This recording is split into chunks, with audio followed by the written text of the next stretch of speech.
جمیل ایسی عورت تھی جس کا نام سن کر شیطان بھی کانپ جاتا ہے، اور یہ اتنی زیادہ بری تھی کہ یہ اکیلی ایسی عورت تھی جس کے بارے میں قرآن میں بتایا ہے کہ یہ جہنم میں جائے گی۔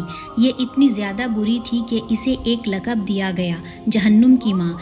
جمیل کا اصل نام اروا بنت حرب تھا اور وہ ابو سفیان کی بہن تھی۔ اس کی شادی ابو لہب سے ہوئی جو مکہ کے سب سے طاقتور اور امیر آدمیوں میں سے تھا۔ دونوں اپنے رتبے اور مال پر گھمنڈ کرتے تھے اور ان کے دلوں میں جلن اور حسد بھری ہوئی تھی، خاص کر صلی اللہ علیہ وسلم کے لیے۔ جب نبی پاک صلی اللہ علیہ وسلم نے اسلام کی دعوت دی تو سب سے پہلے ابو لہب اور جمیل نے آپ کا مذاق اڑایا۔ ابو لہب نے کہا، اے محمد، جا تیرا ناش ہو، اور جمیل نے اپنی زبان سے ایسی آگ بھڑکائی کہ مکہ کے لوگوں میں اسلام کے خلاف زہر پھیل گیا۔ ہر روز صبح وہ عورت کانٹے اور لکڑی اٹھا کر صلی اللہ علیہ وسلم کے راستے میں پھینکا کرتی تاکہ آپ کو چوٹ لگے۔ دن کے وقت بازاروں میں اسلام کے بارے میں جھوٹ پھیلاتی اور رات کے وقت لوگوں کے درمیان فتنے اور بدگمانی پیدا کرتی۔ اس کی زبان تلوار سے بھی تیز تھی جو کسی کے ایمان کو چیر دیتی تھی۔ پھر اللہ نے سورہ لہب نازل کیا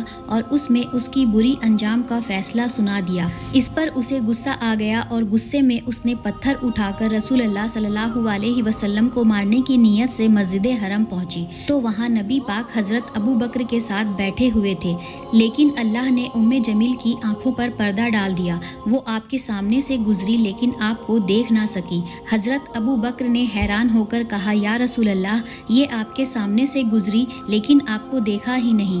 آپ صلی اللہ علیہ وسلم نے مسکراتے ہوئے فرمایا، اے ابو بکر، اللہ نے اس کے اور میرے درمیان پردہ ڈال دیا۔ اس طرح اللہ نے اپنے رسول کو اپنی حفاظت میں رکھا اور جمیل اپنی نفرت میں اندھی بن کر وہاں سے واپس چلی گئی۔